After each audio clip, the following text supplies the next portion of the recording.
Equal to है A into B. Okay okay, अब तुम क्या कर रहे हो, ए में कुछ कमी बेसी आ गया, ठीक है, क्योंकि ईरर आया है ना, तो ए में कमी बेसी कितना आ गया, डेल्टा है। बी में कुछ कमी बेसी आ गया, तो कितना आया, बी में कमी बेसी आया डेल्टा बी। बड़े ध्यान से देखिएगा। अब क्या है, अब इसको तो सी में भी कुछ कमी बेसी आएगा, तो सी में भी कमी बेसी कितना आया, डेल्टा सी। अब क्या करना है, C plus minus delta C. अब देखो, मल्टीप्लाई करो ए को बी से, ए बी, ए को डेल्टा बी से, तो क्या लिखेंगे, प्लस प्लस माइनस अपना माइनस को हटाना कोई फर्क नहीं पड़ता है, A into delta B, plus delta A को बी से, और यहाँ पे क्या है, प्लस डेल्टा ए गुने डेल्टा बी। कहिएगा माइनस को क्यों हटा रहे हैं भाई, माइनस को पहले ही बोल दिए, मॉड लग के हट जाएगा, कोई सेंस उसका है नहीं। अब देखो, एक तो ईरर आता है 0.2 में, ये भी आएगा 0.2 में, तो 0.2 को गुना करोगे तो 0.04 आ जाएगा ना, तो मतलब ये और छोटा हो गया। तो इस संख्या को आप इग्नोर कर सकते हो, ठीक है, क्योंकि ये बहुत छोटा हो गया। 0 अब बताओ, कहाँ जहां हम 100 जोड़ रहे हैं वहां पे 0.01 जोड़ने का कोई मतलब ही नहीं है यार। जहां तुम लाखों रुपए की बात कर रहे हो वहां पे कोई 1 रुपया 2 रुपया का हिसाब भी नहीं करता, कोई मतलब नहीं है, ठीक है, तो इसको आप हटा सकते हो, हटा दिए। तो अब बताइए मेरे पास कितना बच गया, ए बी से ये खत्म हो जाए, क्योंकि सी बराबर ए बी होता है, ठीक है, तो ये खत्म हो जाएगा, तो बच क्या जाएगा, डेल्टा सी बराबर A delta B plus B delta A, ठीक है। अब मैं क्या करता हूं, दोनों तरफ सी से भाग दे देता हूं,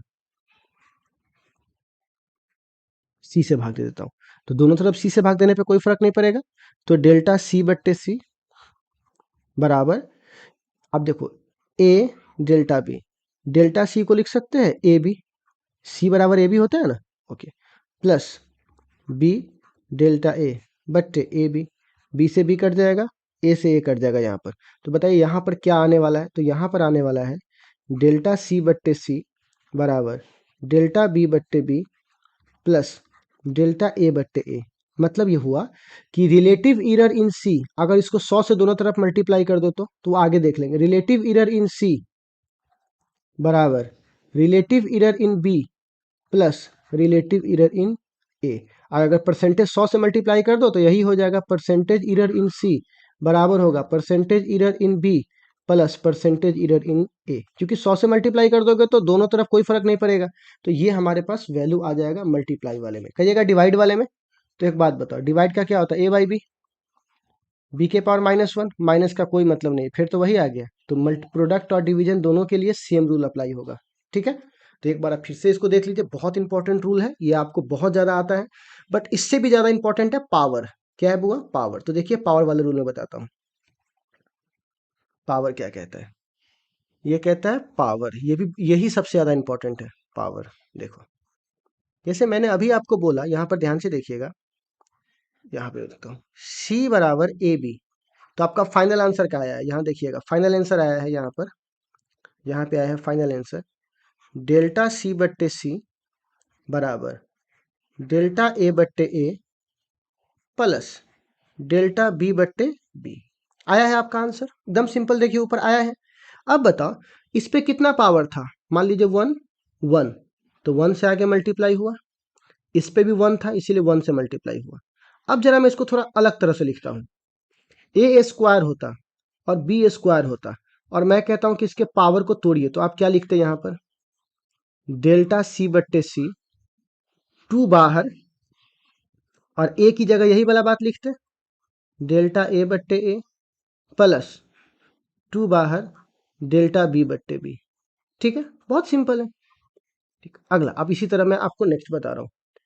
अब मान के चलिए मैं आपको ऐसा दे रहा हूँ क्वेश्चन, सी बराबर ए के पावर 3 बी के पावर 4, ठीक है, और अगर मान के चलिए एम है, एम के पावर 9, तो आप क्या लिखते, तो आप सिंपल लिखते डेल्टा सी बट्टे सी बराबर 3 बाहर डेल्टा ए बट्टे ए प्लस 4 बाहर डेल्टा बी बट्टे बी प्लस 9 बाहर डेल्टा एम बट्टे एम, सिंपल सा है। और एक बात बताओ, चूंकि यहाँ डेल्टा की बात हो रही है, डेल्टा का मतलब होता है चेंज, तो जो नहीं बदलेगा उसका कोई मतलब नहीं है, कांस्टेंट का इसमें कोई जरूरत नहीं। जैसे मान के चलो मेरे पास एक टर्म आ गया, सी बराबर 4x² 3, यहाँ पर ऐसे बोलिएगा y² प्लस, प्लस लिख रहे हैं यहाँ पे 9 z के पावर 4, इसका इसका 3 कर दो, ठीक है। तो आप बताइए डेल्टा सी बटे सी लिख दो, 4 का कोई मतलब नहीं है क्योंकि कांस्टेंट का कोई काम नहीं है, तो डेल्टा एक्स बट्टे एक्स, लेकिन यह 2 पावर में है तो पावर वाला कहाँ चलाएगा आगे, प्लस फिर यहाँ पावर में 3 है और इस 3 का कोई मतलब नहीं है क्योंकि कांस्टेंट का यहाँ कोई मतलब नहीं है, प्लस इस 4 को आगे कर दो, इस 9 का कोई मतलब नहीं है, तो क्या लिखेंगे डेल्टा जेड बट्टे जेड। ओके, तो आप समझ में आ चुका होगा कि पावर वाले तरीकों को कैसे फॉर्म करना है, ठीक है। तो मान के चलिए मैं आपको एक क्वेश्चन दे रहा हूँ यहाँ पर कि सपोज कीजिए हमारे पास सी बराबर ऐसा दिया हुआ है, एक्स स्क्वायर वाई स्क्वायर और जेड के पावर 3 और यहाँ पे 3 दिया हुआ है। तो मैं पहले ही बोल दिया कि पावर का यहाँ आगे वाले संख्या का कोई मतलब नहीं है, बट इसको थोड़ा सजा लो, तो कैसे सजाएंगे, एक्स स्क्वायर वाई स्क्वायर और जेड ऊपर जाएगा तो माइनस, लेकिन मैं पहले ही बोल चुका हूँ कि माइनस का कोई मतलब नहीं, इसलिए यह मोड लग जाएगा, ठीक है। तो अब ये सी बराबर क्या आ जाएगा, एक्स स्क्वायर वाई स्क्वायर और जेड के पावर 3। तो अब बताइए तो यहाँ पर क्या हो जाएगा, डेल्टा सी बट्टे सी, 2 आगे डेल्टा एक्स बट्टे एक्स प्लस 2 आगे डेल्टा वाई बट्टे वाई प्लस 3 आगे डेल्टा जेड बट्टे जेड, हो गया हमारा, सिंपल। तो आपने देखा कि हमने यहाँ ये मल्टीप्लिकेशन वाले ऑप्शन से हमने कैसे पावर वाले को तोड़ लिया। इसी पे नीट जेई में बहुत सारे क्वेश्चन है, तो चलिए हम लोग एक क्वेश्चन यहाँ पे नीट का देखते हैं जो 19 में पूछा हुआ है, बड़ी बेसिक सा क्वेश्चन है और अच्छा क्वेश्चन है। तो यहाँ पर क्या दिया हुआ है कि कोई एक्सपेरिमेंट है जिसमें यहाँ परसेंटेज एरर दिखाया गया है, ठीक है, फिजिकल क्वांटिटीज का ए बी सी और डी का यहाँ पर ये दिया हुआ है और मैक्सिमम परसेंटेज एरर यहाँ पे एक्स दिया हुआ है और जो भी आपकी वैल्यू यहाँ दी गई है। तो क्या पहले मैं इसको थोड़ा ठीक से तोड़ लूँ, ए के पावर 2 समझ में आता है, बी के पावर हाफ ये भी समझ में आता है, सी के पावर ये नीचे है ऊपर जाएगा तो माइनस, लेकिन पता है ना माइनस का हमारे यहाँ कोई वैल्यू नहीं चलता है यहाँ पर। अच्छा, डी के पावर ऊपर जाएगा तो -3, लेकिन माइनस का कोई मतलब नहीं है। और तरीका भी बताया इसको लिखने का, क्या लिखूंगा, डेल्टा एक्स बट्टे एक्स बराबर 2 आगे आ जाएगा, 2 डेल्टा ए बट्टे ए, ठीक है, प्लस फिर यहाँ से हाफ हाफ आगे हो जाएगा, हाफ डेल्टा बी बट्टे बी, यही ना तरीका है, प्लस फिर 1/3 बाहर डेल्टा सी बट्टे सी, देखो कितना इजी है, प्लस प्लस 3 आगे डेल्टा डी बट्टे डी। अब यहाँ पे सारा आंसर परसेंटेज में दिया हुआ था, कोई बात नहीं है, 100 से मल्टीप्लाई दोनों तरफ कर देंगे, क्या फर्क पड़ता है, 100 से मल्टीप्लाई कर दिए, 100 से मल्टीप्लाई कर दिए, 100 से मल्टीप्लाई कर दिए, यहाँ भी 100 से मल्टीप्लाई कर दिए। अब बताइए 2 ए का परसेंटेज एरर कितना दिया हुआ है, तो कह रहा है ए का परसेंटेज एरर 1% है, तो यहाँ लिख देंगे 1%। हाफ बी का कितना है, तो कहता है बी का है 2, तो लिख देंगे 2%, प्लस 1/3 सी का कितना है, तो कहता है 3%, 3। अब बताइए डी का कितना है, तो डी का कहता है 4%, लीजिए मैंने लिख दिया। अब 2% दूसरे 2 कट जाएगा तो 1%, प्लस 3 से 3 कट जाएगा तो कितना परसेंट, 1%, प्लस 4 3 12, तो 12 1 13, 13 1 14, 14 2 16, मतलब कितना परसेंट, 16% का आया, तो हमारा सही ऑप्शन हो जाएगा बी। बताइए इतना इजी तो है नीट का, बस पहुंच गए यार। तो ईरर का अगर आप ध्यान से एक बार और लेक्चर देख लोगे तो समझो पूरा कंफर्म भी हो जाएगा आपको, ठीक है। जितना कम टाइम में मैंने आपको समझा दिया, जितना आसान तरीके से, बहुत ज़्यादा कुछ भी नहीं करना है। अब देखो जेड की वैल्यू, तो यहाँ देखो ये जेई मेंस का सवाल है 2020 का, लगता है नीट का पीछा ये भी कर दिया कि चलो भाई हम भी पूछेंगे, कंपटीशन चल रहा है। ए के पावर 2 बी के पावर 2/3, रूट है तो रूट मतलब हाफ होता है, ऊपर जाएगा तो सी के पावर कितना हो जाएगा, -हाफ, लेकिन आपको पता है ना यहाँ मोड लग जाएगा।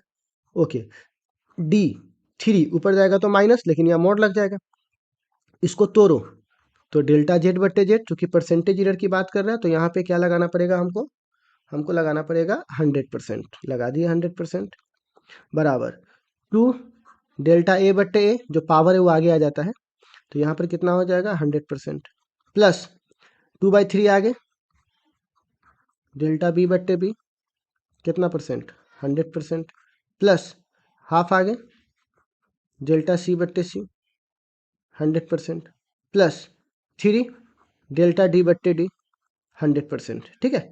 अब बताइए यहाँ से 2 ए में कितना चेंज आया है, तो ए में जो चेंज आ रहा है वो यहाँ पे दिया हुआ है क्वेश्चन में, कितना परसेंट, 2%, तो चलिए ए के चेंज को हम 2% लिख देते हैं, 2/3, बी के चेंज को बोलते हैं 1/1.5, ठीक है, प्लस 1/2, सी को कितना बोलते हैं 4, और प्लस 3 और डी को कितना बोलते हैं 2.5।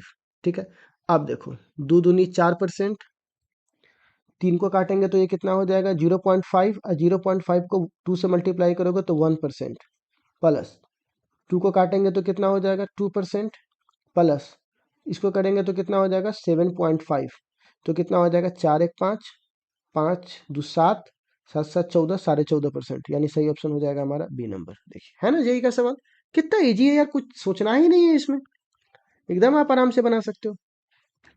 इसी तरह मैं इसका भी प्रोसेस आपको बता देता हूँ। देखो क्या करता है, यहाँ पे कह रहा है एक डेंसिटी है, ठीक है, किसी क्यूब का मास और एज दिया हुआ है, तो मास जो दिया हुआ है यहाँ पर देखिएगा, ये जो मास दिया हुआ है आगे वाले को बोलेंगे m, पीछे वाले को बोलेंगे डेल्टा m, पता है ना डेल्टा m इधर पीछे लिखा होता है। लंबाई आगे वाले को बोलेंगे लेंथ, पीछे वाले को बोलेंगे डेल्टा l। ओके, मैं यहाँ पे प्रोसेस बताता हूँ, आप इसको कर लीजिएगा। कहता है इरर इन मेजरमेंट डेंसिटी, डेंसिटी निकालने के लिए बोल रहा है ना, तो डेंसिटी का फॉर्मूला क्या होता है, तो डेंसिटी का फॉर्मूला होता है, पहले ही बोलते हैं मास बाय वॉल्यूम। ठीक से लिखेंगे तो क्या लिखेंगे m, और एक क्यूब है तो क्यूब की वॉल्यूम कितनी होती है l क्यूब, तो क्या मैं इसको लिख सकता हूँ m l के पावर -3, बोलिएगा चलिए ठीक है बिल्कुल लिख सकते हैं। तो अगर आप इसकी डेंसिटी निकालिएगा, डेंसिटी, तो यहाँ पे आप कह सकते हो, यहाँ पे देखिएगा, हाँ डेंसिटी निकालिएगा तो आप कह सकते हो मास, तो मास बट्टे वॉल्यूम यानी l क्यूब। तो मास यहाँ आपको क्वेश्चन में कितना दिया हुआ 10.00 बट्टा आपको यहाँ पे लंबाई कितनी दी गई है, तो 0.10 का होल क्यूब। ठीक, तो यहाँ पे आप कैलकुलेट कर लीजिएगा किसका डेंसिटी का। अब यहाँ पे आप सिग्निफिकेंट फिगर का भी ध्यान रखिएगा, ठीक है ना, जब आप आंसर दीजिएगा तो ये आ गया।